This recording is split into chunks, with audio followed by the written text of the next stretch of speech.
Não é todo dia que temos um campeão brasileiro ou alguém representando um clube campeão brasileiro por aqui, tá? Estou falando de Zé Passini, campeão brasileiro de 1995. Quando você tinha quantos anos, Passini? Não tinha nem nascido. Meu Deus do céu. Meu Meu Deus Deus do do céu. céu. Depois de quase 30 anos, estamos aí vendo o Botafogo com a margem histórica de 13 pontos de liderança, de diferença, né, na liderança para o segundo colocado. 47 pontos. Tem uma história escrita aí nesse primeiro capítulo. O Botafogo, além do título de campeão, do título simbólico de campeão do primeiro turno, mas que, segundo o Cássio Zirpoli, ganha taça.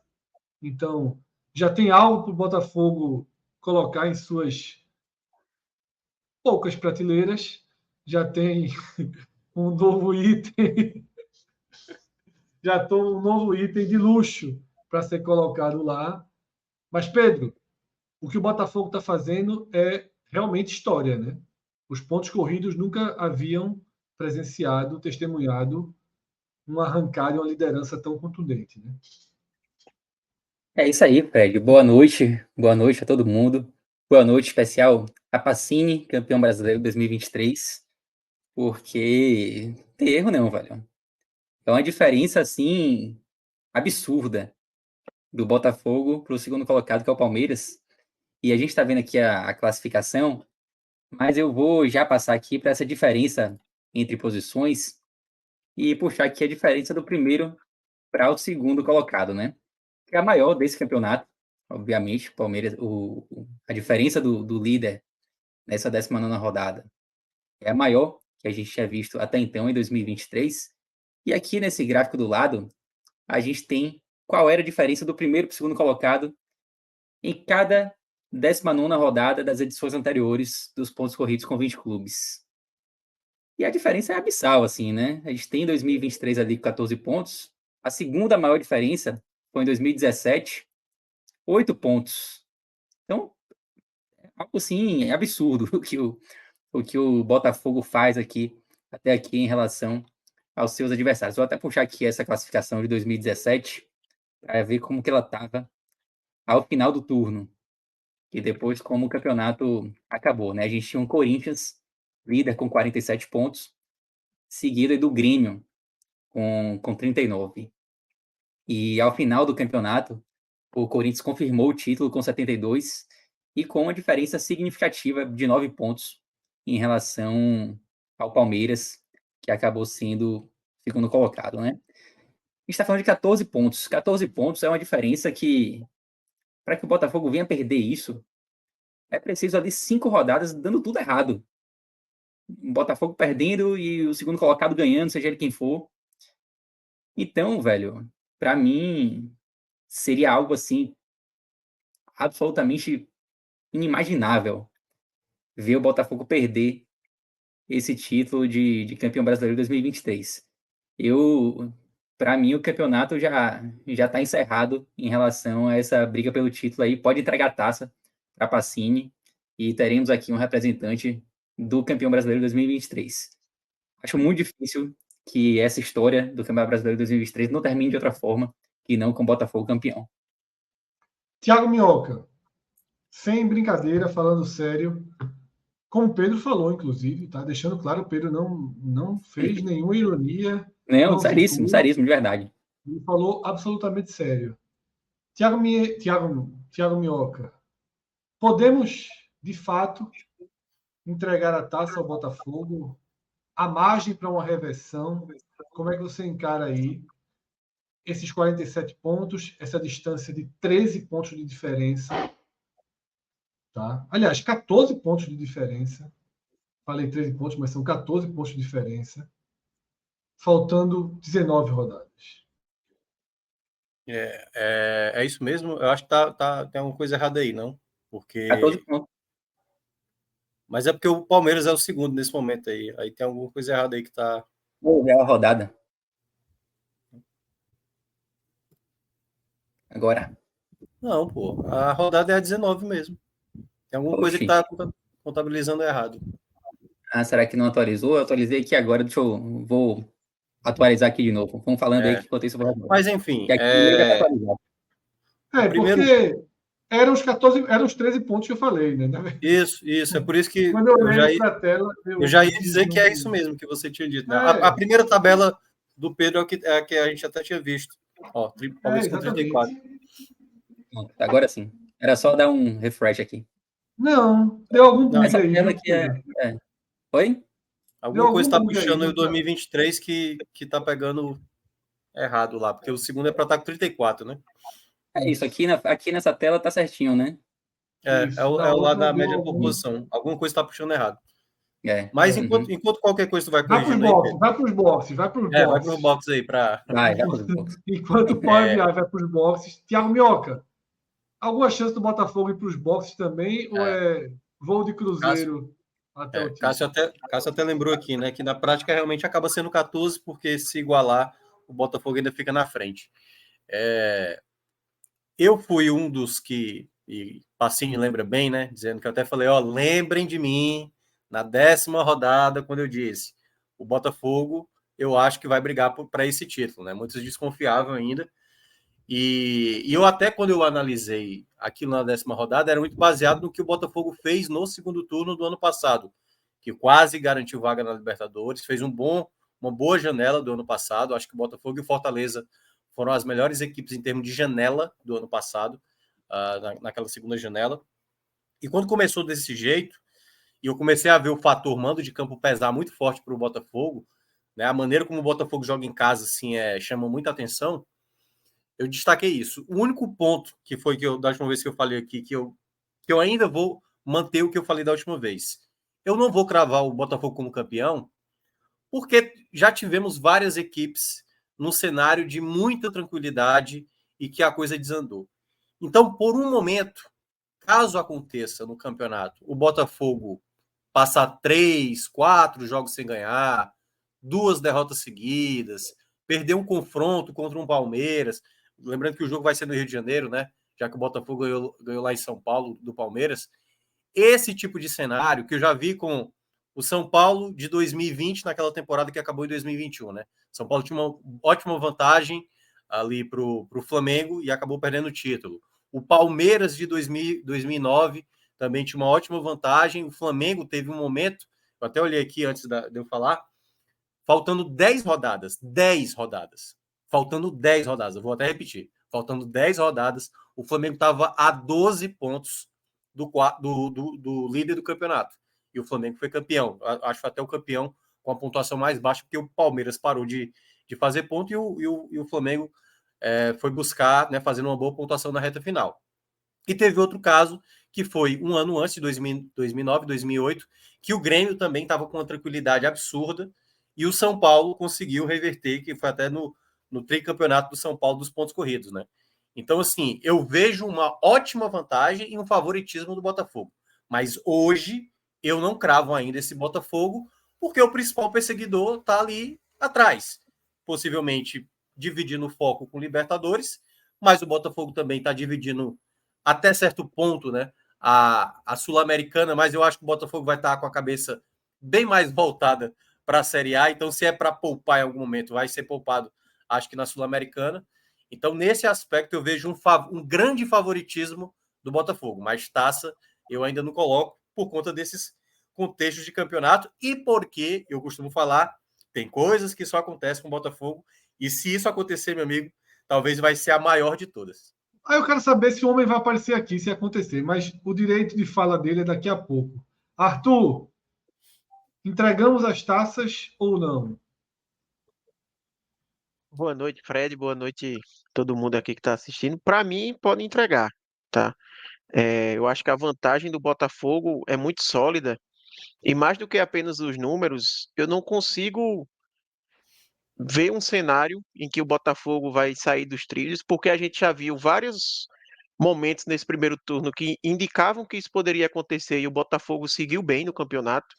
Quando teve a saída de Luiz Castro, todo mundo apostou que seria um momento que o Botafogo ia sair dos trilhos e não aconteceu, até com Cláudio Caçapa emendou uma sequência de vitórias, chegou o Bruno Lage, talvez tenha tido uma leve oscilação em termos de não tem uma sequência de vitórias como vinha tendo, mas também não está caindo de rendimento, de pontuação. Agora a gente viu a lesão de Tiquinho Soares, que é mais um ponto para a gente ficar com o pé atrás, mas a equipe faz aquela atuação que teve contra o Internacional, principalmente ali no segundo tempo, devastador. Então, fica difícil você imaginar que esse time vai sair dos trilhos quando as oportunidades, vamos dizer assim, disso acontecer, elas vêm, os desafios eles acontecem e a equipe continua pontuando muito bem, continua se mantendo muito bem no campeonato. E além disso, as equipes que estão disputando com ele, o Palmeiras, o Grêmio, o Flamengo, também não dão um indicativo assim de que vão conseguir virar, sabe, um super time e fazer uma campanha, por exemplo, próxima ao que o Botafogo fez no primeiro turno, sabe? Eu não consigo ter essa segurança, porque para o Botafogo perder esse título, ele vai ter que acontecer ou dele cair de rendimento assim de forma muito drástica, virar uma campanha, sei lá, de time que está brigando para não cair no segundo turno, que eu não acredito, e a galera que está ali próxima a ele vai ter que fazer uma campanha próxima à que ele está fazendo.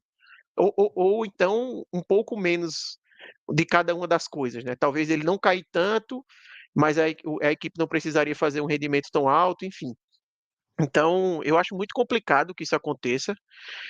Do ponto de vista matemático, pegando ali o que o Pedro falou, a gente só teve mais uma vez em que aconteceu 47 pontos no primeiro turno, né? Que foi o Corinthians lá de Carille em 2017.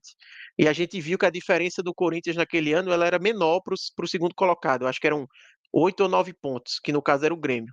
O Corinthians, no segundo turno daquele ano, fez uma campanha de metade de baixo da tabela. Se eu não me engano, no segundo turno ele foi 12º. E ele mesmo assim foi campeão com uma boa vantagem. O porém apenas que a gente tem em relação àquela campanha de 2017 é porque é o segundo turno que Cássio tanto menciona aqui, que a Chapecoense venceu o segundo turno com 32 pontos. Foi um segundo turno de pontuação muito baixa do pessoal na parte de cima, né? Se a gente colocar ali nas médias por posição, Pedro, rapidinho, só para fazer um comparativo, eu acho que a média normalmente do líder num turno, ó, é 40 pontos. Aqui a gente está pegando do primeiro turno, né? Mas como são o mesmo número de rodadas, já para a gente ter uma boa ideia. A média é 40 pontos. Então, naquele segundo turno foram 32, 8 a menos que a média. Então, realmente foi um segundo turno onde a galera pontuou pouco. Talvez se tivesse sido algo mais próximo da média, aquela pontuação que o Corinthians fez não fosse suficiente. Mas veja que a gente está falando de um time que saiu de um primeiro turno disparado para um segundo turno de 12º colocado. É uma queda muito acentuada e mesmo assim foi campeão, mesmo com esses porém que eu falei, com esses poréns que eu citei. Então, eu acho muito, muito difícil o Botafogo perder esse título justamente por causa disso. Eu não vejo indicativo de que ele vai cair tanto, embora futebol a gente sabe que tudo pode acontecer. E também não vejo indicativo de que a gente vai ter um Palmeiras, um Flamengo ou um Grêmio fazendo um excelentíssimo segundo turno fora da curva para conseguir retirar essa vantagem, né? Então, ainda mais com essa questão de divisão de atenção, né, de foco. O Palmeiras, por exemplo, ele está jogando Libertadores, ele vai pegar agora o Deportivo Pereira, que é um confronto bem acessível, e aí ele vai ter, então, agora agosto completo pensando ainda em Libertadores. Se ele passa, vai ter mais um mês aí pensando em semifinal de Libertadores. Então, é uma divisão de atenção que pode acabar atrapalhando o Palmeiras. E por mais que Minhoca tenha bem citado que o Botafogo também está de olho ali na Sul-Americana, mas já é um olhar diferente, né? Eu tenho certeza que dentro do Palmeiras a análise o título para a gente é a Libertadores. O Brasileirão, não acredito que alguém esteja olhando lá dentro e disse aqui que está onde a gente tem que focar. É porque a distância está muito grande, né? Então, em resumo, eu acho que a situação do Botafogo é muito, muito, muito confortável e, sinceramente, assim, o não cravar é aquela questão do imponderável, é o que o Minhoca falou, é tudo o que acontece com o Botafogo, mas se a gente tentar ser mais frio em relação a isso, eu acho muito difícil você não cravar que esse título já veio.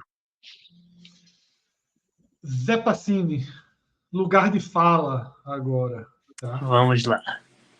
Primeiro, vamos para a parte racional. Tá? Vamos para a parte racional.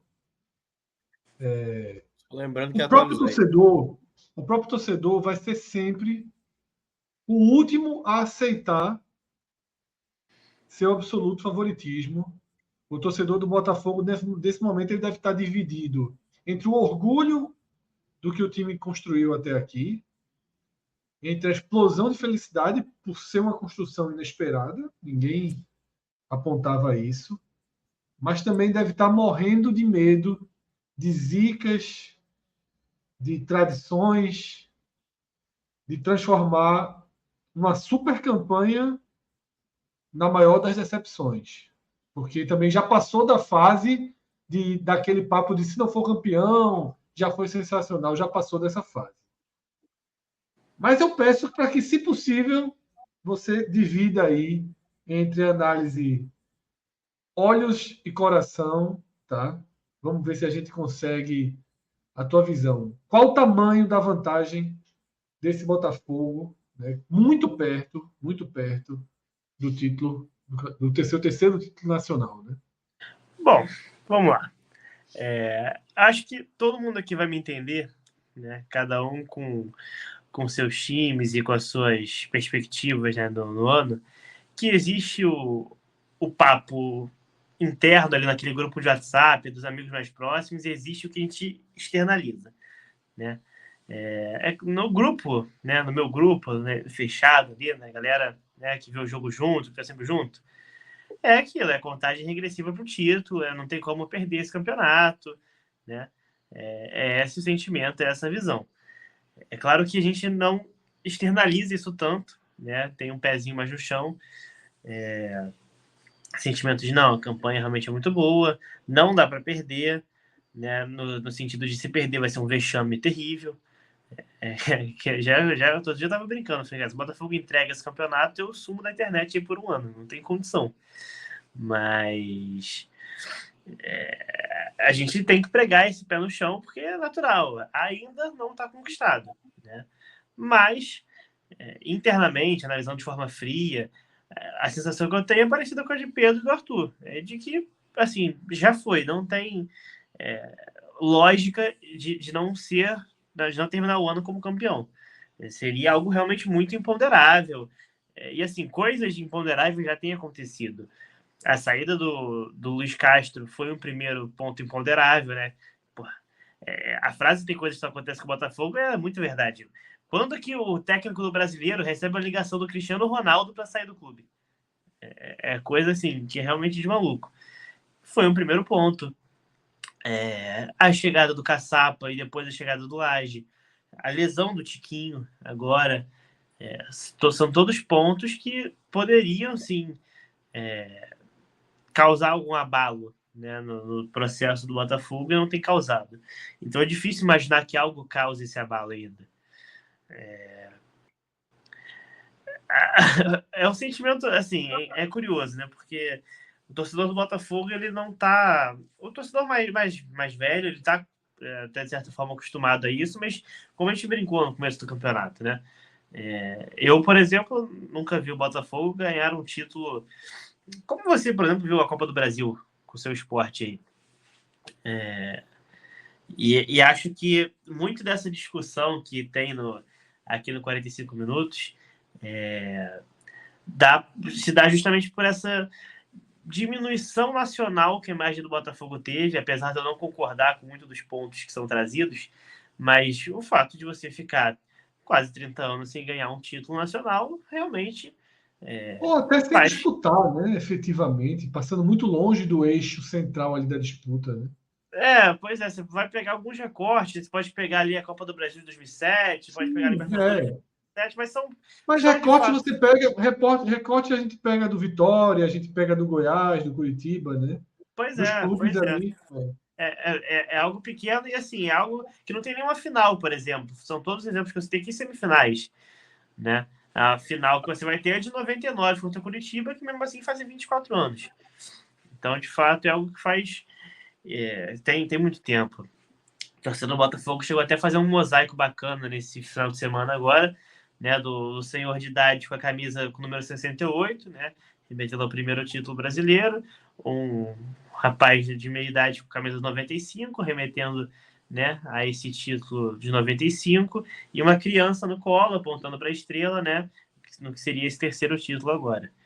Então, assim, como não é um sentimento que o torcedor está acostumado a ter, um torcedor, né, mais da minha faixa,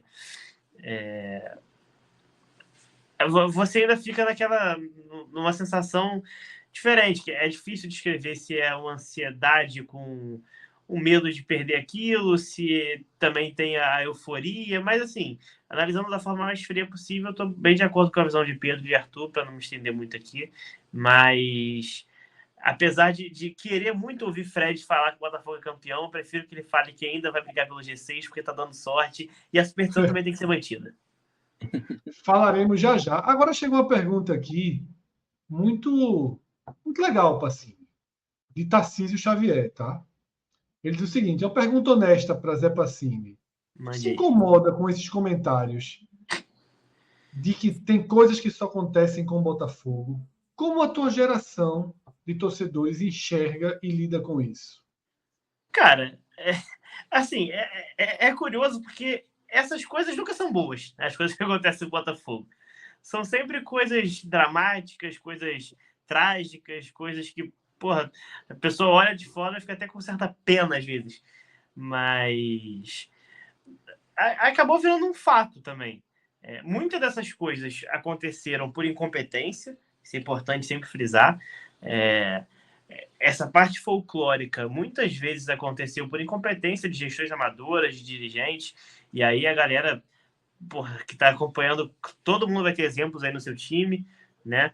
A galera do Santa Cruz, porra, certamente passa por isso, a galera do Náutico passa por isso, do Sport, enfim, de qualquer time que esteja acompanhando. E agora, né, nessa nova fase, a gente fica esperando que essas coisas virem. Tem coisas boas também que só acontecem com o Botafogo. Mas assim, não incomoda. Porque não é muito uma opinião, é mais um fato, né? Os fatos incomodam. A frase, enfim, virou folclórica. Mas o que incomoda é, de fato, quando algum dirigente ou alguém responsável por cuidar do bem-estar do clube, do futuro do clube, se apoia nesse argumento para poder negligenciar algo ou, né, mal gerir alguma coisa. É isso. Temos o superchat de Mariana Dourado aqui, tá? Que eu me lembro. Aproveitem e mandem um alô para Abraão, torcedor do Botafogo, naturalmente feliz demais, e é fã do Dashboard. Ele não é fã do podcast, não. Claro que nenhum torcedor do Botafogo será um grande fã do podcast, mas o Dashboard, cujo autor foi tirado dessa imagem, agora ele está de volta. Valeu, Abraão, valeu, fã do Mariana. de Pedro. Então, Pedro, Que já está confirmado, um inclusive. Estava faltando jogos aí de segunda e terça, mas já resolvido. Só para exemplificar, né? É claro que a campanha do Botafogo foi tão boa no primeiro turno que, embora a gente acredite que o Botafogo de fato será campeão, eu não acho que o Botafogo fará a mesma campanha, uma campanha tão boa no segundo quanto fez no primeiro, né? Porque a do primeiro turno realmente é fora da curva. Mas só a título de curiosidade, assim, se o Palmeiras, que é o segundo colocado, ganhar todos os jogos do segundo turno, que obviamente é algo que beira o impossível, o Botafogo poderia fazer uma campanha ainda inferior que ele fez no primeiro, e mesmo assim garantiria o título. Só para ver o quão na mão do Botafogo tá esse campeonato, né? É porque essa frase agora ficou estranha, né? Porque fazer uma campanha pior do que a primeiro turno é até o mais provável, né? Essa é a melhor campanha da história. É isso que ele quis dizer, que se o Palmeiras ganhar 19 jogos, e o Botafogo não precisa nem ser o que foi. Se ele for abaixo do que foi, mas eu acho que não tem como ser o que foi, pô. Se o Botafogo ser o que foi, é a maior campanha da história. Sim, Mioca, mas também não tem como o Palmeiras ganhar 19 jogos, né? Exato. Eu sei. É porque... Tá, entendi. Tem coisas que só acontecem com o Botafogo. São cenários hipotéticos para o Palmeiras e para o Botafogo. Essa frase cenários exagerados, obviamente. Se obviamente o Botafogo fizer mais 47 pontos e bater incríveis 94 pontos, meu amigo. Eu preciso confessar uma coisa aqui para vocês. Tem um recorde que eu tô na mira, tá? Que é o seguinte: nenhum time até hoje venceu, nenhum time que está dentro do G12 ou que estava de fora do G12 conseguiu vencer os 12 no mesmo campeonato. Isso nunca aconteceu, nenhum brasileiro. E o Botafogo está faltando vencer o Cruzeiro e o Santos. Então estou de olho nessa missão aí, faltam só os dois. E se conseguir esse recorde aí, vai ser a primeira vez da história, vai ser maneiro. Ô Pedro, então coloca aqueles jogos por turno e por local para a gente ver a distribuição dos pontos do Botafogo onde estão, como foram, né? Porque pelo que Pacini trouxe aí, vai ser a parte verde, na verdade é quase tudo verde, né? Mas, Tem Tá tudo 4 aí. bem, né? Tem 4 aí para meu superar, Deus ganhar do todos, céu, todos pô. os times. Eu acho que eu nunca vi um quadro desse na minha vida, não. Alô de placa? Alô de placa? Imprime um Aquele, quadro aquele, dele, manda para o Rio de aquele Flamengo Janeiro. de 2019 não bateu todo mundo, não, Pedro? Não, ele não bateu São Paulo, ele empatou 2 vezes com Ah, São é Paulo. verdade, verdade. Não, O mas São Paulo, aqui nem tem. São Aqui Paulo de não tem Diniz, resultado. verdade. São Paulo de Diniz conseguiu segurar aquele Flamengo. Meu Esse quadro aqui só amigo, tem para 2023. eu nunca vi nada tão verde na minha vida. Não, agora o mais legal é o dos blocos. Bota os blocos aí, Pedro, que absurdo. É algo que você nem. A gente trabalha com 7 pontos por bloco, 8, 9, na Série B, trabalha com 11. O Botafogo, meu amigo, é na escala de 13, Eu acho que 15. é 15, 15 e 14, se eu não me engano. Eu acho que tem um 13zinho ali. É, 15, 15, 14. Olha isso, velho. É curioso que tem uma página no Twitter do Botafogo que Já começou a começou com fazer 3, também, viu? né? Bloco 4. Tem uma página do Botafogo, esqueci o nome agora, que começou a fazer Pisando na também esse bola. acompanhamento de blocos. Pois aí, e aí ele falou comigo, né, pelo Twitter, que ele disse que tinha pego lá desse Bahia número e tal, e aí perguntou, né, já na 7ª rodada, mais ou menos, ele veio me perguntar, pô, cara, e aí, se for para falar de título, você acha que pode ser que meta? Aí eu respondi pro cara, tipo, mas achando que aquilo dali não ia vingar, né? E tá aí o Botafogo quase campeão aí agora. É porque esse pisando na bola, ele faz esse quadro. É igualzinho, né? Deve ter realmente inspirado no que vocês fazem. E no começo era isso, era permanência e Libertadores. Aí chegou uma hora que a galera falou, pô, cara, permanência acho que não faz mais sentido. Aí trocou para Libertadores e título. E trocou certíssimo. Uma troca acertada. Os 45 pontos a gente garantiu rápido esse ano, graças a Deus. Tá com saldo de Não, 23, pô. exatamente. Deixou o Devozão, pô. Peraí, pelo amor de Deus. Cruzou a margem do Devozão no primeiro turno. Isso não existe na nossa história. O Vamos mais mandar surreal fazer um para mim aí é ter troféu, perdido do Goiás. o melhor dos Nevozões de todos os tempos. Nunca ninguém tinha cruzado 45 pontos. Acho que é isso. Nem de perto, né? O Nevozão clássico tá trabalhando para chegar em 20 no momento desse campeonato. Tá ali feliz, comemorando 21 pontos. Tá feliz demais, porra. Quando vira com 21, 22. Vira assim, porra, só precisa repetir o que a gente fez. Sobreviver. Mas é isso, tá? Então, Pedrão, vamos para geral? Vamos dar aquela pergunta que eu te fiz, vamos dar uma geral de para onde anda, características dessa Série A. Claro que você começaria pelo percentual de empate, seu gráfico preferido. Eu tô até deixando meio de lado, né? Mas como é a virada do turno, vamos passar aqui. E só para dizer que estamos na média, né? Na média de empates ali, bem próximo à média, na verdade. 28%. Se a gente trouxer aqui todos os campeonatos para a 19ª rodada, vai ficar exatamente na média, né? A média no primeiro turno de 28% de empates, a gente está exatamente com esses 28%. Isso significa que a gente tem a quantidade média de pontos distribuída aí nessa tela. E nesse campeonato, a gente tem um líder que consome muito, muito dos pontos da tabela, né? O Botafogo tem 7 pontos a mais que a média histórica de um primeiro colocado. Então ele rouba muitos pontos dos outros times. E aí a gente tem 2 gaps, 2 espaços da tabela que pontuam abaixo da média. O primeiro é o G4, né? Com exceção do Botafogo, obviamente, mas Palmeiras, Grêmio e Flamengo pontuam abaixo da média para suas respectivas posições, especialmente segundo e terceiro colocado. Então ali 2 pontos abaixo da média. E aí a gente tem um miolo do campeonato que pontua ali mais ou menos próximo à média, o Fluminense ali na 7ª posição um pouco acima, tanto que tem um gapzinho ali do Fluminense para o Cuiabá, o Cuiabá com 28, o Fluminense com 31. E aí a gente chega na parte de baixo. A parte de baixo que tem o Z4 e tem também o Bahia.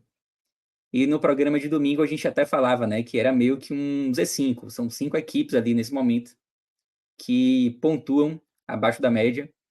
O Bahia, que é o 16º colocado, está fora do Z4, mas com uma pontuação aí que costuma ser uma pontuação de 18º colocado. A pontuação média do 18º colocado na 19ª rodada é de 18 pontos, que é exatamente a pontuação que o Bahia tem nesse momento. Bahia e Santos, é bem verdade que já abriram um pouco de distância ali em relação a Curitiba, Vasco e América. Curitiba, Vasco e América, eles já pontuam consideravelmente abaixo da média para essas posições, né? O Curitiba está 4 pontos abaixo da média do 18º colocado. O Vasco e o América, ambos com 3 pontos abaixo da média. Vale lembrar que Vasco e América ainda tem um jogo a menos. Entre Então, eles. exatamente. Então, pelo menos um deles aí deve reduzir esse gap em relação à média histórica. Então, o que é que a gente tem desenhado aí? Primeiro, essa vantagem absurda do Botafogo. Muito mais pelos pontos que ele conquistou, mas também pelo fato de Palmeiras e Grêmio serem ali, o Palmeiras, no caso, segundo colocado, o Grêmio, terceiro colocado, que pontuam menos do que o normal, e isso amplia aquela diferença, né? Foi aquele quadro que a gente mostrou lá Só no início do lembrando, Pedro, programa. que tem o Grêmio e Corinthians também atrasado. Se o Grêmio vencer, ele chegaria na média da pontuação do segundo, né? Perfeito. Tem o jogo a menos também, né? E aí, o jogo a menos é aquela coisa, né? O jogo a menos tira mais ponto aí dessa tabela do que os empates. Então faz uma diferença E importante. não tem data ainda, né? Porque o Corinthians não caiu em nada, está disputando tudo, Uhum. então vamos torcer amanhã para o Exato. São Paulo tirar, né? Para a CBF corrigir isso aí, né? Uhum. E Importante. temos aí também esse buraco que se abriu aí dos 5 últimos colocados em relação a Goiás, Corinthians e aos demais. O Goiás já abriu 4 pontos em relação ao Bahia, uma diferença que não se tira, por exemplo, em uma rodada. Então já é uma diferença importante, né? Até vale destacar que Goiás, Corinthians e Inter já estão ali um pontinho acima da média das suas posições, né?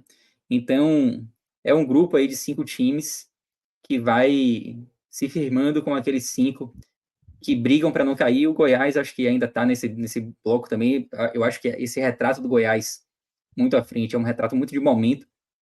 O Goiás acho que volta para essa briga, o Goiás pontuou muito bem, né, nas últimas rodadas. E isso fez com que ele se deslocasse um pouquinho, mas eu acho que ele ainda vai se embolar novamente com as demais equipes. E para por aí. Não vejo, como eu falei no domingo, não vejo outros times entrando nessa briga além do Goiás. Esse bloco de baixo aí eu acho que tá bem desenhado. Bom, acho que aqui desse quadro, acho que é basicamente isso. Se vocês quiserem complementar alguma coisa aí também, eu só diria o seguinte: por mais que a gente tenha uma pontuação baixa nesse bloco de baixo, isso é um indício que a gente pode ter uma pontuação de corte mais baixa no final do campeonato, mas não é uma certeza, tá? Inclusive, Minhoca até estava comentando aqui outro dia, né? E eu não me lembro, Minhoca, acho que você pegou o 17º como exemplo, né? Que é um time que é uma colocação ali que costuma pontuar mais no segundo turno do Sim. que no primeiro. Então, é bem provável que essa diferença aumente, ou que essa diferença diminua, né? E que a gente tenha. Se a gente replicar, por exemplo, aqui a pontuação do Santos, o 17º colocado, se o 17º fizer a mesma campanha que fez no primeiro turno, chegaria a 36 pontos, que é uma pontuação muito baixa, né? Em relação à história. Mas existe uma tendência aí de aumento desse corte e é algo que pode mudar até em 4 rodadas. O que eu ia pontuar, Fred, era o seguinte: a gente está vendo esse bloco de 5 dos piores aí nesse momento, como o Pedro acabou de mencionar, uma pontuação bem abaixo. Se a gente imaginar, certo? Basta que um deles consiga fazer uma campanha de uma grande recuperação no retorno. A gente tem o caso do Fortaleza do ano passado, né?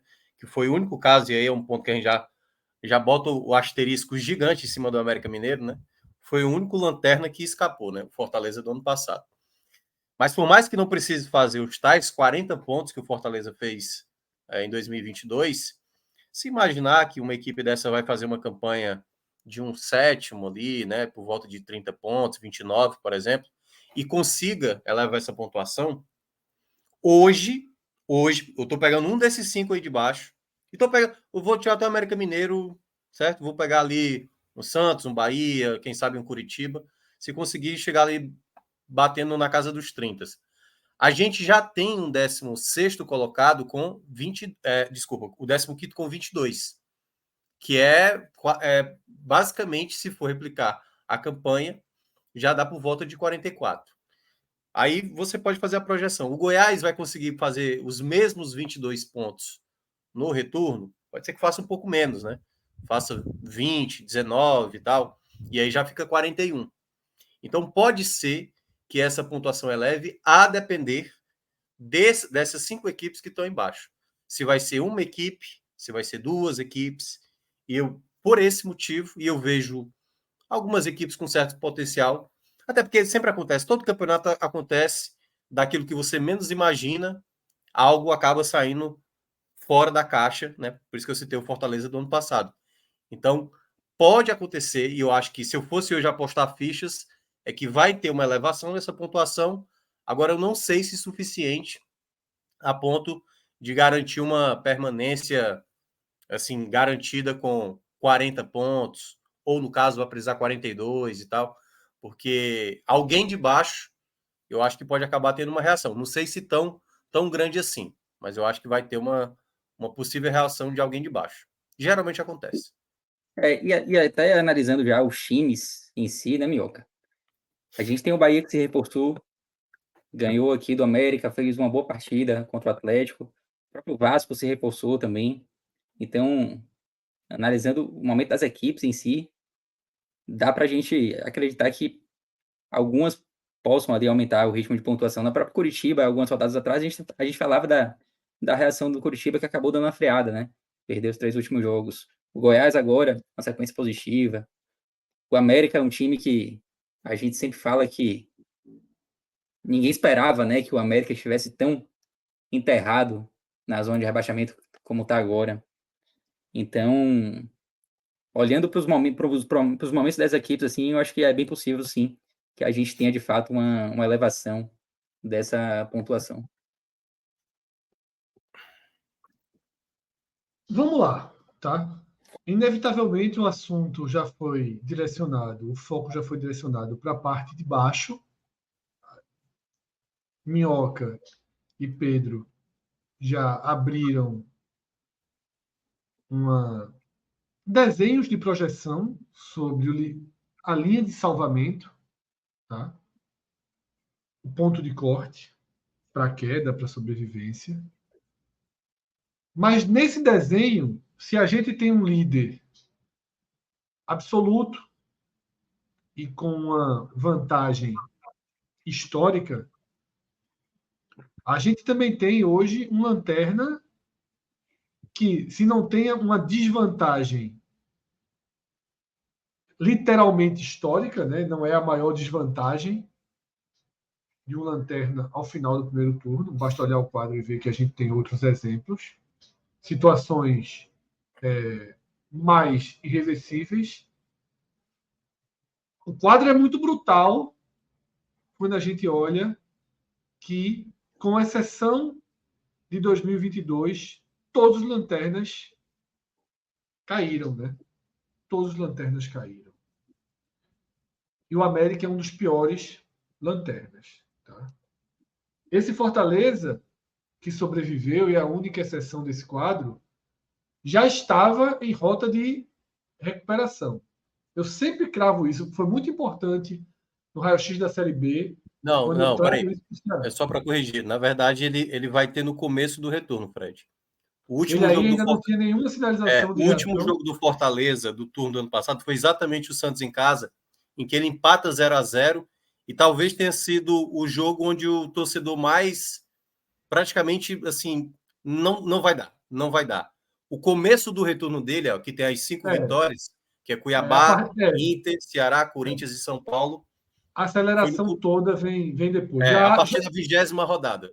há um sinal de vida, né? Há um sopro de vida ali pelo meio, né? Que senão seria um rebaixamento histórico, mas a reação de fato só é engatilhada e desenhada e detalhe, não é nenhuma reação isso do Fortaleza, né? Esse time foi terminar na Libertadores. Isso é uma insanidade, né, em formato de segundo turno.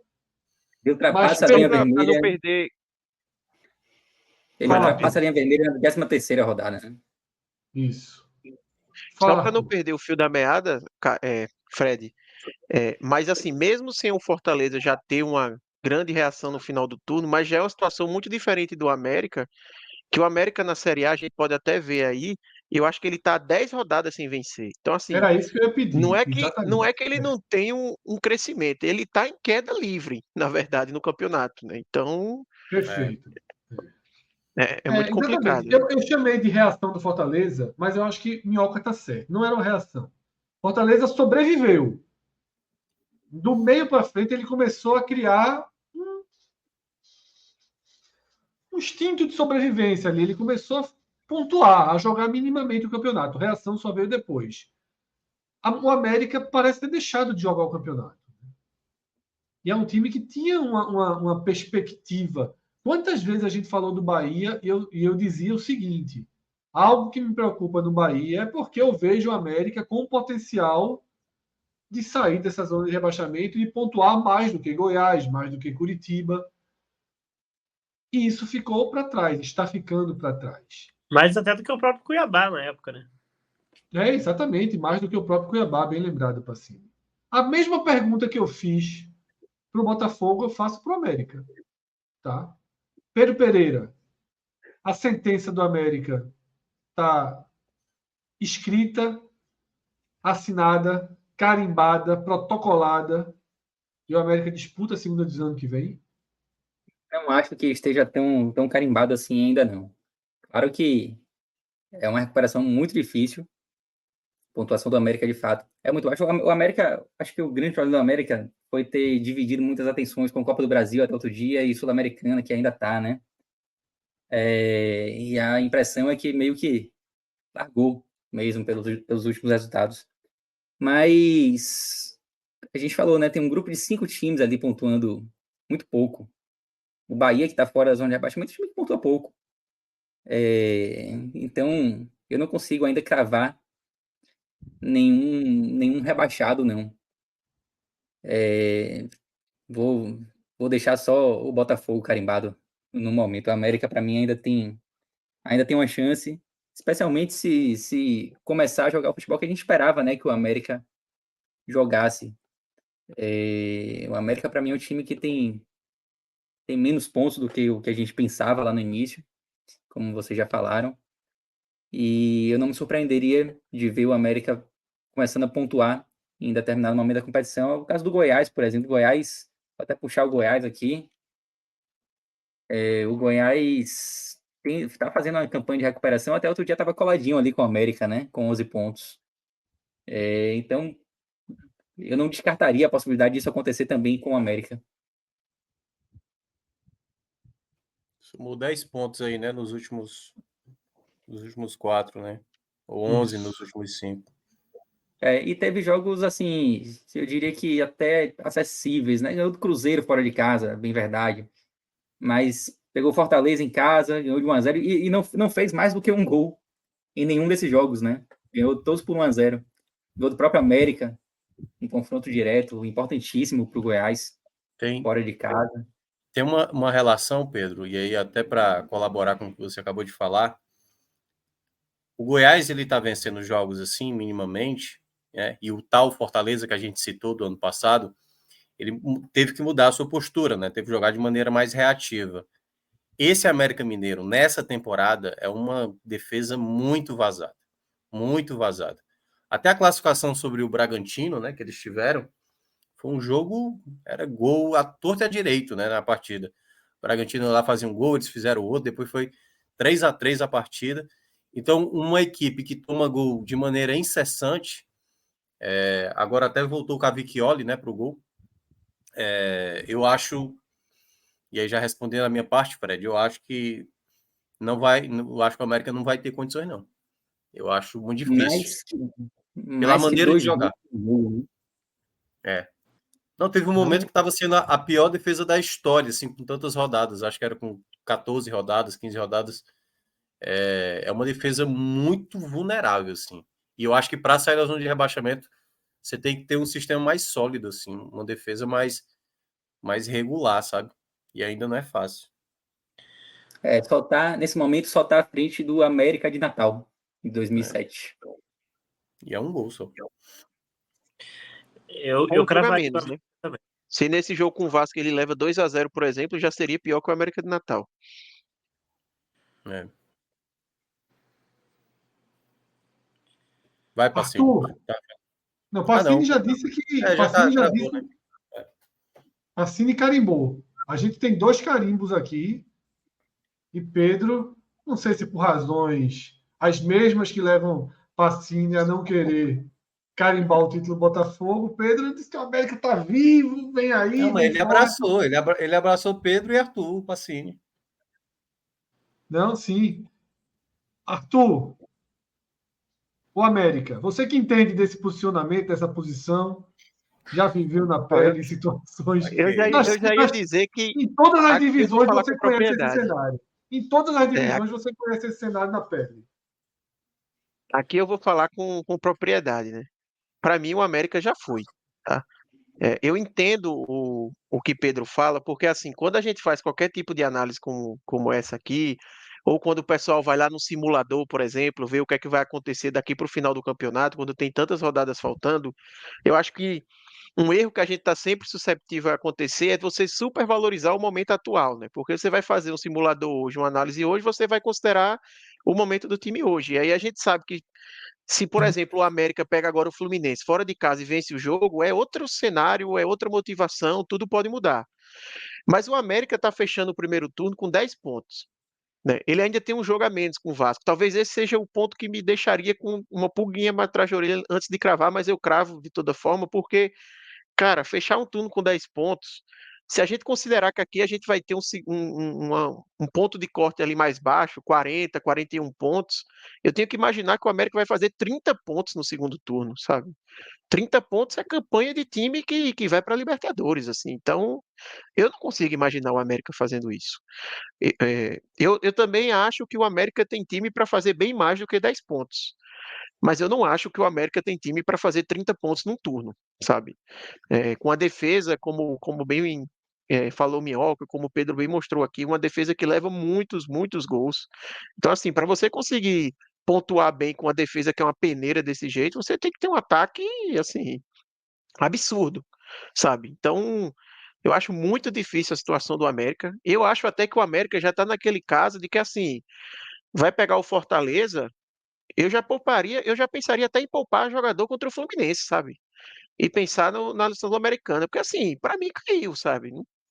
É melhor tentar conseguir alguma coisa na Sul-Americana do que imaginar que vai conseguir algo no Campeonato Brasileiro. Eu falo de poupar assim, obviamente que não vai acontecer, né? A não ser que tenha uma situação de, pô, o cara não dá para jogar as 2 partidas. Chegando nesse cenário, vai ter que jogar só uma partida. Para mim, o jogo mais importante para o América é contra o Fortaleza do que contra o Fluminense, por exemplo. Acho que já chegou nesse cenário. Ei, ó, vocês lembram qual foi o Náutico daquele ano, hein, que a gente sempre cita também, que teve aquela sequência de vitórias, 2000 e... Alguém lembra? Lembra, Fred? 2007, 2007, né? 2007. Cinco vitórias seguidas é assim, algo colossal, né? A gente viu aqui do Fortaleza, teve esse Náutico aí de 2007. E é só assim para a gente imaginar, talvez, o América Mineiro voltando para o campeonato, assim, né? E aí eu queria destacar esse ponto, porque é o seguinte, o que é que me faz Tá aí na crer que... tela, tá, Minhoca? O recorte Pronto, ali das 5 5 vitórias. vitórias do Náutico. Tá? O que é que eu acho que o Náutico... Sequência absurda contra Paraná, Botafogo, Goiás e Sport Atlético Paranaense.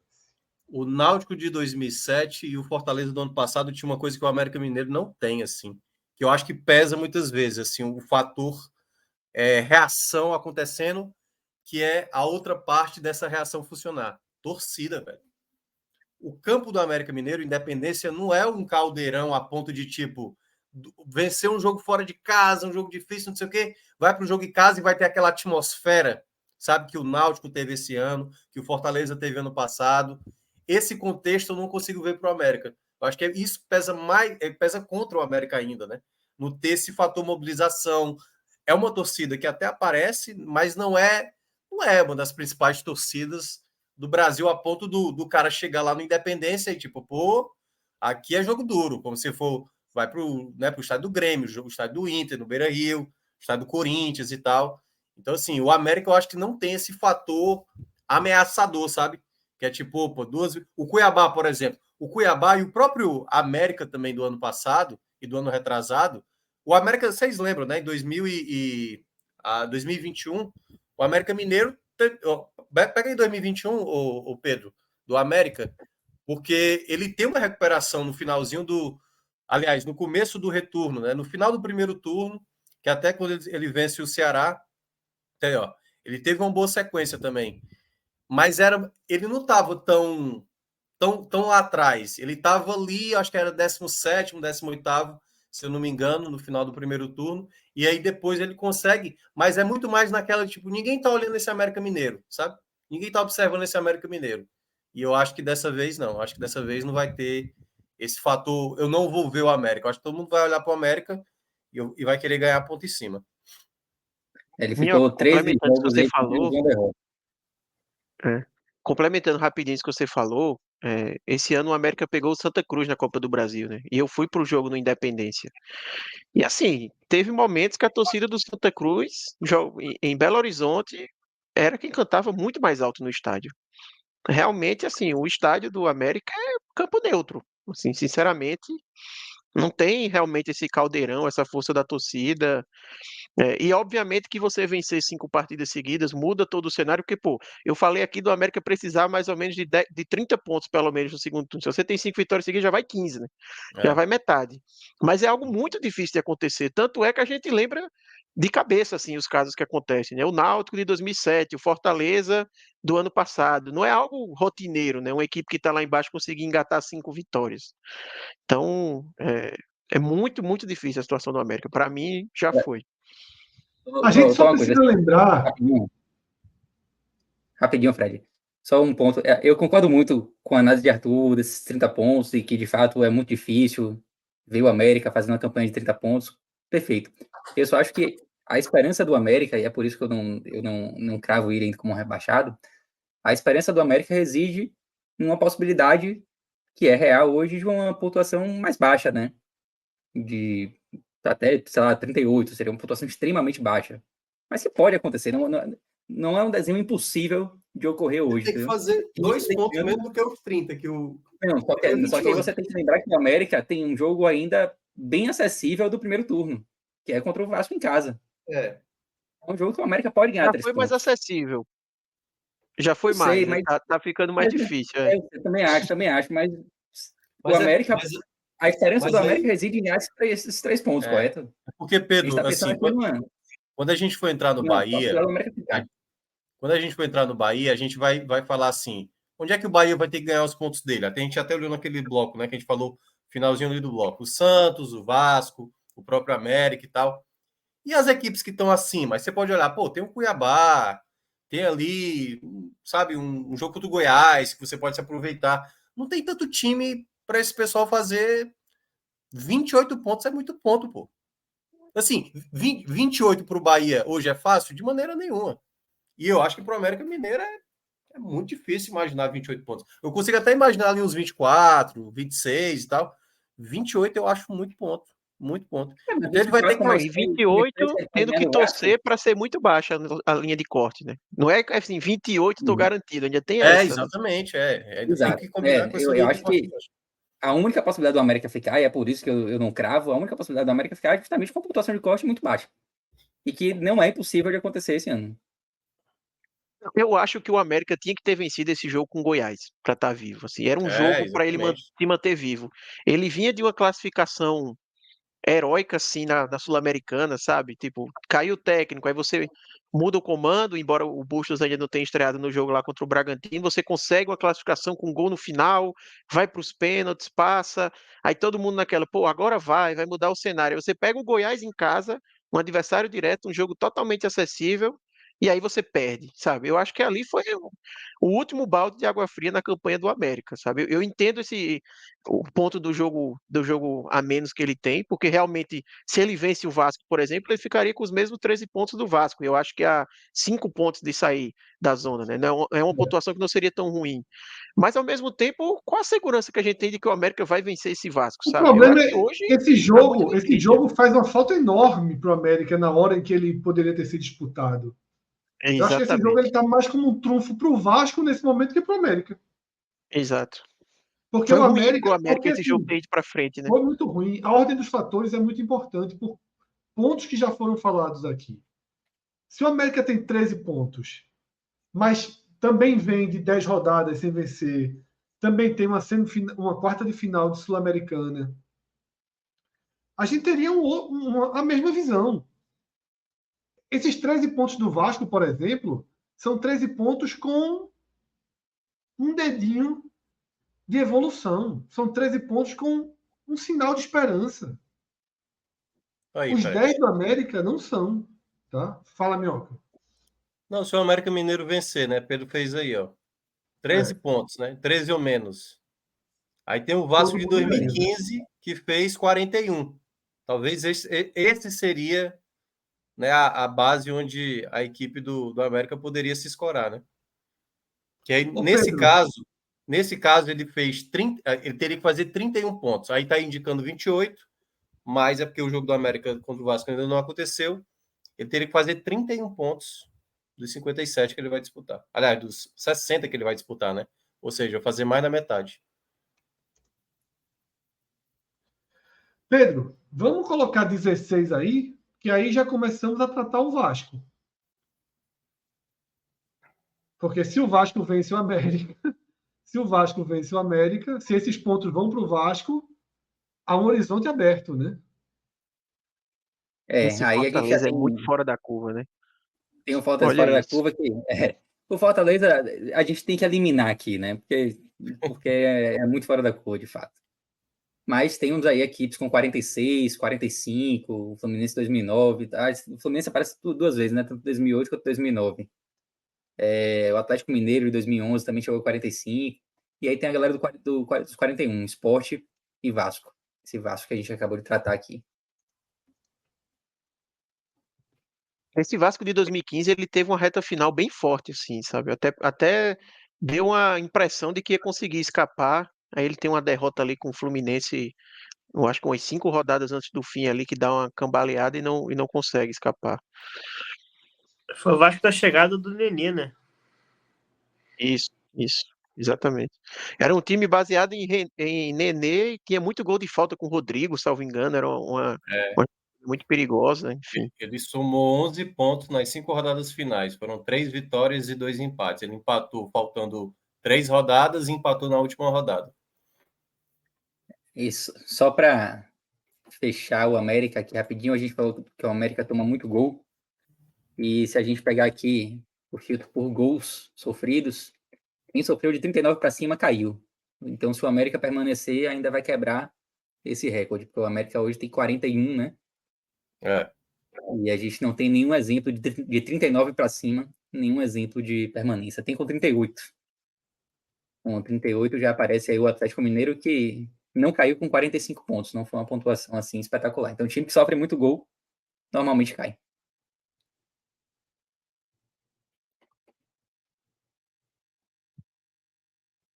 E o Tá no Vasco está mundo, no Fred. jogo? Eu estava no silencioso, desculpa. O Vasco está no jogo? Acho que Eu, tá. eu acho que tá também. Eu coloquei o América, eu não descartei o América, não tenho como descartar o Vasco, né? O Vasco investiu agora, contratou jogadores e tal. Tá Vive um mais Eu, no momento que jogo que ainda o Curitiba. eu não sei, eu acho bem parecido, sabe, Zé? Porque é o seguinte, eu vejo que o Vasco, muita gente fala do Payet, eu acho que ele fez uma condição até melhor do que a do Payet, que foi esse argentino aí, que o cara era artilheiro lá na Argentina. E o Pois é. cara, eu acho que aí é um jogador que pode ser o diferencial. A gente já citou aqui o caso do ano passado, do Goiás, que tinha o Pedro Raul, né? Curiosamente, foi para o Vasco e de nada adiantou. Hoje o Cuiabá, por exemplo, tem o Davidson, que é o cara que mais dá ponto para o Cuiabá. Se o Vasco realmente trouxe esse jogador e se for realmente esse argentino aí é onde pode estar morando a possibilidade do Vasco garantir a sua permanência, né? Então, Deu se ele 4 pontos pro Vasco já nas duas rodadas que jogou. vence o jogo, conseguiu meter um medozinho ali no Bragantino, né? Chegou a abrir o placar, depois tomou um empate e tal. Mas é uma equipe que essa leve melhora aí, não é bom a gente brincar de dizer que o Vasco não tem mais chance, não. Eu acho que ainda tem chance. Principalmente porque Bahia e Santos estão dando essa possibilidade de ainda sonhar. Eu considero o Vasco vivo, é bem o que Fred falou, assim, né? Não, nem tanto por ter 3 pontos a mais que o América, mas porque ele já mostrou uma leve evolução nas últimas rodadas, né? Eu acho que isso é muito importante, assim, ele deu um sinal de vida, né? Eu assisti as 2 últimas partidas do Vasco, principalmente contra o Grêmio, eu achei que a equipe jogou bem para o contexto de campeonato que o Vasco disputa, sabe? Mostrou evolução ali, o Vegetti chegou bem, é um cara que está ajudando. Contra o Bragantino fez um primeiro tempo bom, no segundo tempo caiu muito, assim, foi o segundo tempo do Vasco segurando o resultado, né? O Vasco se agarrou ali com E é empate isso com o mesmo. Bragantino. O campeonato, É, para quem está nessa parte, quando fizer ali o empate fora de casa, Bahia faria o mesmo, o Santos tentou fazer o mesmo com o Fortaleza e não deu certo. É isso. exatamente. Então, assim, eu acho que o que dá essa esperança para o Vasco é isso, é ele ter conseguido ter uma evolução nessa reta final. Então, eu colocaria o Vasco como vivo ainda na competição, sim. Embora ele vai ter uma sequência agora complicada, né? Esse começo de segundo turno para o Vasco, se eu me recordo bem, é uma sequência É. difícil. Ele Aqui pega, eu não acho que é precisa o recordar, não, Palmeiras tá? nesse começo. Aqui a informação vem em tempo real. Por Na favor, Que a palma da pegue gente, mão aí. sequência de 6 jogos do Vasco. a gente vai mostrar agora, né, que é o bloco do Vasco. O que a gente vai ver, né, Pedro, é que é o final do bloco 4 para Bahia, para Santos, para Vasco. É São os muito, confrontos diretos. é praticamente determinante. É tudo É. É jogo de chuva de 6 pontos. confronto direto, né? É. Exatamente. Ó, no caso Só do Vasco, lembrando que o Vasco tem um jogo aqui que está como último, que vai ser alocado em algum ponto da tabela aqui, tá? Então esses blocos eles vão mudar. Isso. o CBF até já podia ter Nem, alocado nem é esse tão jogo, porque complicado, viu, a tabela do Vasco, não.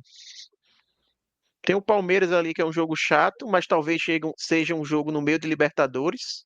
Então, nem é tão ruim, não, a tabela do Vasco. O jogo do Palmeiras é descartável para quem está nessa situação, né?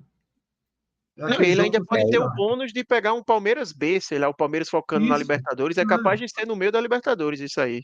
Agora, os jogos contra Bahia, como o Minhoca falou, Curitiba, Santos. Vasco, o Santos, tá? Esses são muito determinantes, vem na sequência. Além do que, Atlético Mineiro e Fluminense não dá para não vencer. Tipo, você tem que arrumar pelo menos aí uma vitória. Pelo menos uma vitória. Tá? Você Sim. não pode ter 2 jogos em casa contra times do meio da tabela, tá? Do meio superior, mas do bloco ali.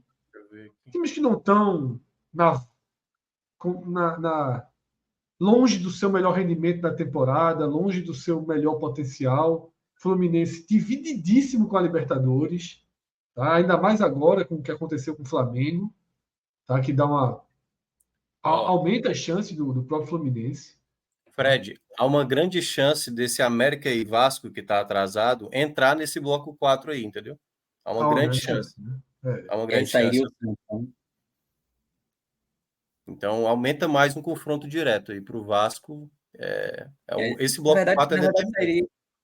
na verdade, sairia o Santos, né? O Santos sairia daqui, que é um confronto direto também.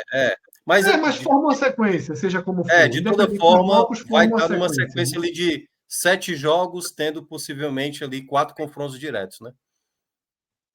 É isso. É curioso que os confrontos diretos, eles estão muito concentrados ali, entre a 20ª até a 26ª, 27ª rodadas. Então, quando chegar aqui na 27ª rodada, a gente vai ter que parar para analisar o que aconteceu nesses confrontos diretos da zona de rebaixamento. Veja uma conclusão que eu vou trazer aqui, minha. Veja se vocês entendem da mesma forma que eu. Eu acho que existem 2 vagas abertas. Tá? Duas das 4 vagas estão fechadas. Porque uma delas, para mim, será de Vasco ou Curitiba. Eu acho que os dois têm chance de escapar, mas não juntos. Tipo, para quem está fora da zona, como Bahia e como Goiás, e olha para o Z4, assim, não vão 3 times me passar. Ainda que a gente abra uma brecha para que venha o Curitiba, o Vasco, vi os dois, é um cenário basicamente real. Tá? Eu não acho que o Bahia, que o Goiás vai terminar em 19º. Tá? Como é que vocês delimitam a briga? Tá? Para mim, vai até o Goiás, não há risco acima do Goiás. E para mim é isso. Eu estou numa espécie de muro ali. Considero que Curitiba e Vasco brigam, mas não acho que eles possam sair juntos. Tá? Eu acho que existem 2 vagas condenadas para 3 times, né? Que é América, Vasco e Curitiba. Um deles pode sair e disputar uma das 2 vagas acima. Qual a visão de vocês? Se eu fosse acho que apostar hoje, eu apostaria na queda do América e do Curitiba e botaria os outros 4 brigando pelas 2 vagas. Curitiba que esboçou uma melhora, esboçou uma reação, acho até que houve uma reação técnica, mas a reação de pontuação não veio, né? 3 derrotas seguidas já, né? É. Já deu uma freada agora nessa reação. Fica bem claro nesse gráfico que houve uma recuperação, mas ela travou, né? E aí mas mostra... assim, tem um detalhe, né? Não foram jogos fáceis, né? O Botafogo fora, ninguém ganhou. O Corinthians fora, não dá para dizer que é fácil, por mais que o Corinthians não faça assim, uma grande campanha. E o Bragantino, em casa, também não é fácil, né? Não, mas isso é só para comprovar a questão do lado do América Mineiro, na minha avaliação. Porque teve ali a reação, aí já veio a realidade 3 rodadas depois. Eu vejo que o Curitiba, entre ele e o Vasco, ele seria o mais favorável a voltar para a Série B, assim. Me parece que é uma equipe que até se reforçou bem, tem essa questão do Couto Pereira, que eu acho que pode ser ainda... Eu não acho que vai ser facilmente... A gente vai chegar com tanta antecedência para dizer o Curitiba já caiu. Eu acho que o fator Couto Pereira ainda pode ser determinante. Agora, é claro, o próximo jogo é dentro de casa contra o Flamengo, né? O Flamengo, ele tá dando margem para que você até se aproveite, né? Porque o Flamengo tá bem mal. Se eles tropeçarem contra o Flamengo, que se você olhasse em qualquer outro cenário, realmente era até natural perder para o Flamengo, mas eu acho que se não vencer o Flamengo agora, aí eu já digo que é adeus. Já digo que é adeus, então eu vejo mais provável o Curitiba ser esse segundo eliminado comparado ao Vasco. Eu concordo com o que isso. Fred trouxe. Assim, eu acho que não vejo cenário que escape Coritiba e Vasco. Eu acho Não. que pelo menos um dos dois vai cair. Assim, o mais provável para mim é que caiam os dois. Eu também acho. Mas pelo menos um dos dois vai cair. E em relação até onde vai a briga, Fred, eu acho que assim, a briga direta ela vai até o Goiás. Mas se a gente fizer até um paralelo ali com o gráficozinho que a gente faz da Série B do não duvide, pode chegar. Eu acho que tem alguns times que eu coloco no não duvide e pode se complicar, assim. Pode cair, né? E eu não colocaria o Corinthians, mas eu acho que o Cruzeiro, por exemplo, é um time que eu ainda não confio 100% de que não vai flertar de alguma forma com essa briga. Ele pode até não flertar, mas não é um time que eu coloco minha mão no fogo, assim, sabe? O Inter é um time que O caiu muito problema é de que a rendimento, mas perspectiva eu é não sei baixa, se... né? Teria que ter uma melhora conjunta Sim. muito grande, né? E esse grupo aqui é engraçado. Esse grupo do 11º ao 14º, eles vão se enfrentar na próxima rodada. O Fortaleza pega o Inter e o Cruzeiro pega o Corinthians. Então, esse grupinho aí vai, na próxima rodada, caso ocorra vitórias, né? A gente vai ter um escalonamento ali de quem realmente vai ficar com, pelo menos por uma rodada, um medinho ali da zona e quem vai conseguir respirar. O Corinthians, eu acho que desses 4 é o que eu vejo menor chance de brigar para não cair. Tá? O Corinthians dele vive um bom momento no campeonato. Ele já está uma série. Eu acho que o Corinthians ele só tem uma série invicta menor que a do Botafogo, salvo engano. Ele já está numa sequência muito grande aí sem perder. Por mais que tenha vários empates aí no meio do caminho, mas ele vem conseguindo resultados importantes, até mesmo na Sul-Americana. Então é um time que eu acho que, por mais que ele tenha pontos a menos ali do que Fortaleza, Cruzeiro e Inter, mas é um time que eu acho que não corre muito risco, não. Pedro, vamos atender um pedido aqui do pessoal do chat e colocar aquela relação de quem fez 10 jogos em casa, quem fez 9, para a gente saber quem tem uma vantagenzinha aí nessa disputa, tá? Vamos lá. Tá com 10 jogos em casa. Dentro dessa briga, o Santos gastou já um jogo a mais, né? E todos os outros só fizeram 9 em casa, né? É o Curitiba ou o Corinthians que tem 8 ali? Aqui é o Corinthians. Curitiba eu já O marquei Corinthians aqui. está faltando aquele jogo. CTB, tá certo. Então, Faltou só o Santos está em desvantagem nesse cenário, né? Faltou o América. E o América que está com 9-9 e vai ficar com 10 jogos em casa, né? Mas o América está zerado nesse momento. O Santos em vantagem. Todos os outros o Vasco zerado nesse momento também. Todos os outros em desvantagem. Então, não é um grande trunfo na manga para quem está nessa condição, já que ela é uma condição basicamente comum aos times dessa red zone aí, né? Pedro, Fala. Não, só ia comentar que a gente tem aqui nos aproveitamentos em casa e fora, a gente tem o Goiás destoando um pouco aqui no aproveitamento fora, né? Em relação aos demais. É um time que conseguiu conquistar uma quantidade maior de pontos longe de Goiânia. Os demais estão ali mais juntinhos ali, né? Com algumas exceções. Tem o São Paulo que aparece aqui no bolo dos times que ganham pouco fora de casa. Do lado de cá a gente tem o Cruzeiro como time que ganha pouco em casa, mas no geral as equipes das proximidades ali da zona de rebaixamento, elas aparecem na parte de baixo tanto nos jogos em casa como nos jogos fora. Pedro, alguma análise diretamente relacionada sobre o Bahia? A gente fez, né, uma geral do Bahia depois da derrota para o Atlético Mineiro no último domingo. Tem algo mais específico que você queira trazer aqui? Deixa eu só puxar o Bahia aqui. Primeiro, o Bahia é um time que se reforçou agora, né? É bem verdade. E conseguiu ganhar do América. Não vencia já há algum tempo pelo Campeonato Brasileiro. Ganhou do América e fez um primeiro tempo bom. Muito bom, eu diria, contra o Atlético Mineiro. E a gente falava no programa de domingo que é aí que mora a esperança do Bahia, né? Eu listei ali 3 pontos em que o Bahia pode se agarrar para conseguir fugir dessa briga.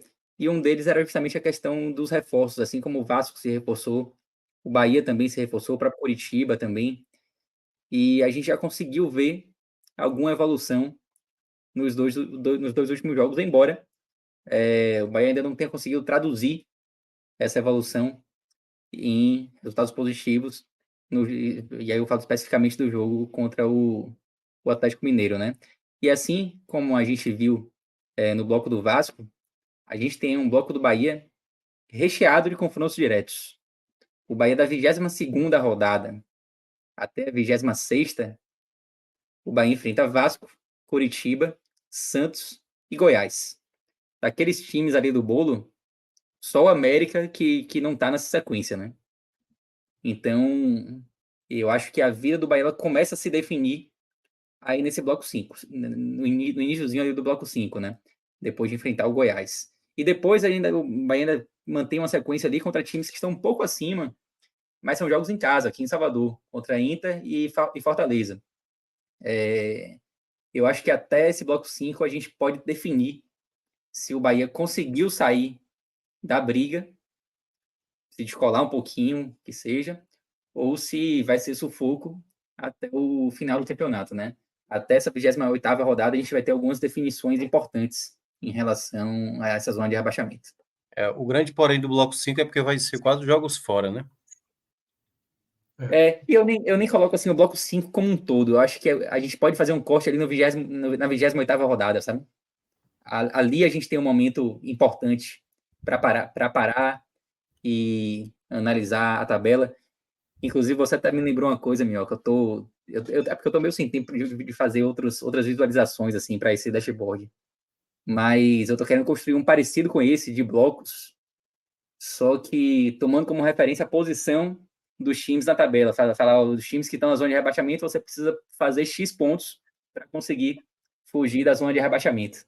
E nesse desenho que eu tô pensando em fazer, esses jogos do Bahia apareceriam todos em um bloco único, né?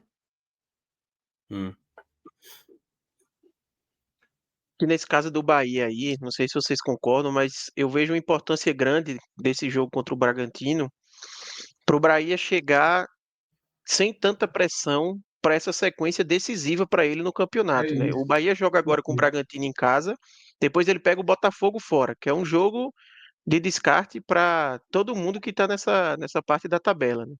Vamos supor que o Bahia não vença o Bragantino, e aí, como esperado, né? Claro que não dá para garantir, mas ele também não vence o Botafogo. Ele chegaria para pegar o Vasco nessa sequência decisiva, já numa pressão de 3 partidas sem vencer, né?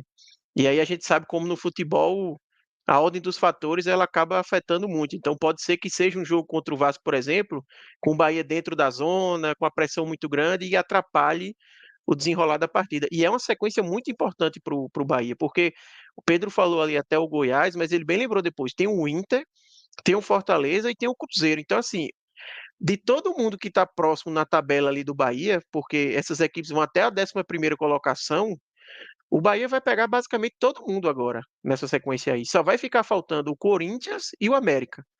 O resto que está ali junto com o Bahia vai enfrentar até a 29ª rodada. Então, acho que é muito importante ele chegar numa situação um pouco mais favorável para, assim, não ter, por exemplo, a torcida contra ele nesse jogo contra o Vasco, sabe? A impaciência, etc. Eu acho foi bem observado. E assim, eu acho que se o Bahia conseguir passar bem até a 26ª ali, conseguir estar fora da zona com alguma folga, O esses que é que dois você jogos chama contra o de Inter e passar bem em Fortaleza, relação à quantidade de pontos? eu não diria nem 9 quantidade de pontos. pontos, mas eu diria assim, uma vantagem, com alguma vantagem ali, algum conforto em relação ao 17º colocado. Que aí pode ser de 3 pontos, que seja, não precisa ser uma vantagem absurda, não, até porque a quantidade de jogos é pequena. Mas se o Bahia chegar com alguma vantagem nessa 26ª rodada, esses dois jogos aí contra Inter e Fortaleza são aqueles jogos em que você vai ter a Fonte Nova lotada, um ambiente positivo, e vão ser jogos determinantes para afastar de vez da zona e, quem sabe, até pensar em algo maior, assim, né? Mas para isso é preciso pensar primeiro nesses adversários mais diretos nesse momento. Hoje, aqui, dia 16 de agosto, Inter e Fortaleza ainda não são os adversários diretos do Bahia, mas é preciso focar ali até o Goiás e, a partir dali, olhar para a tabela, ver se já tem uma folga, e aí sim, esses dois jogos podem fazer com que o Bahia deixe de vez a briga de rebaixamento, isso, obviamente, numa análise otimista, né?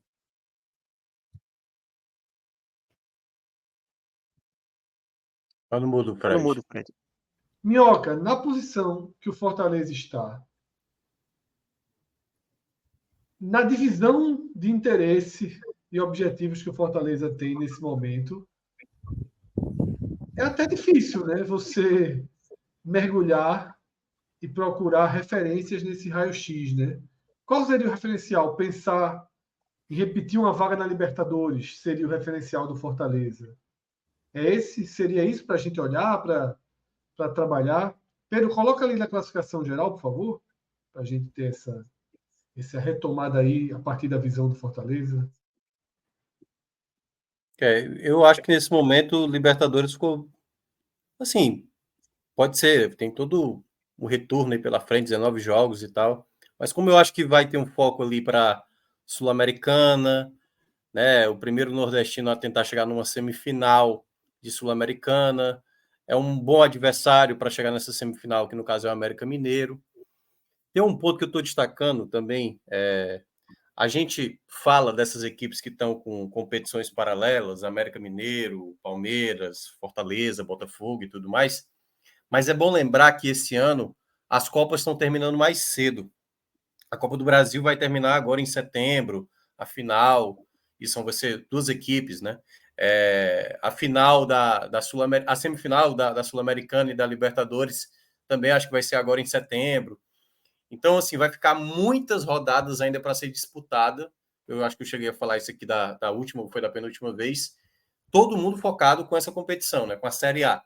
Então, eu vejo que o Fortaleza ele tem condições de fazer algo melhor, né? Eu acho que o Fortaleza mais condições de superar o Cuiabá, tem condições de estar ali disputando com o Atlético Mineiro, com o São Paulo também, eu vejo muito parecido, mas que, né, alguns jogos o Fortaleza ficou a desejar.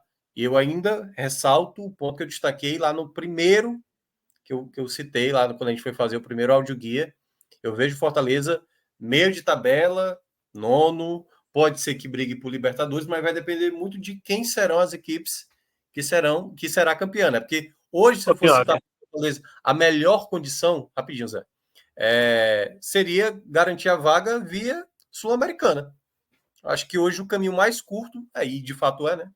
Bastam aí 5 jogos para você garantir a vaga da Libertadores via Sul-Americana como campeão. A final é onde, Minhoca? Montevidéu, no Uruguai. E aí, enfim, aí pode dar Botafogo na final, pode dar São Paulo, enfim, LDU, né, que vai enfrentar o São Paulo. Eu acho que o grande desafio do Fortaleza pode ser uma semifinal, que pode ser contra um Corinthians, que é sempre complicado enfrentar o Corinthians jogando lá. Pode ser o Estudiantes, que o Fortaleza caiu ano passado. Mas eu digo muito mais assim, né? Digamos, eu acho que vai ser um foco do Fortaleza essas próximas semanas aí que vão estar voltadas para a Sul-Americana. Mas no Campeonato Brasileiro, eu acho que vai ser muito ali meio de tabela.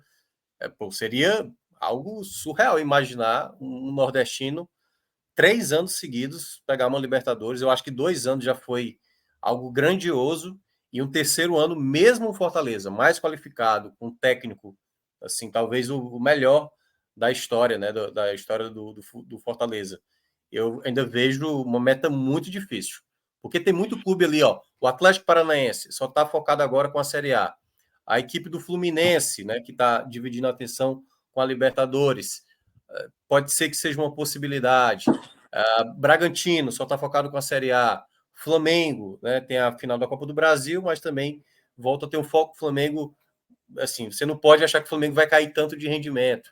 Grêmio também acho que vai estar brigando lá em cima. Então, vai ficar restando poucas vagas, né? Aí você vai ter que disputar com o Atlético Mineiro, com o São Paulo, com o Fluminense, com o Internacional, possivelmente Corinthians.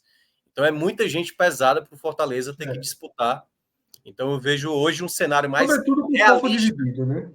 Um cenário mais realista para o Fortaleza, um meio de tabela garantindo uma Sul-Americana sem problema, né? Sem muito desespero.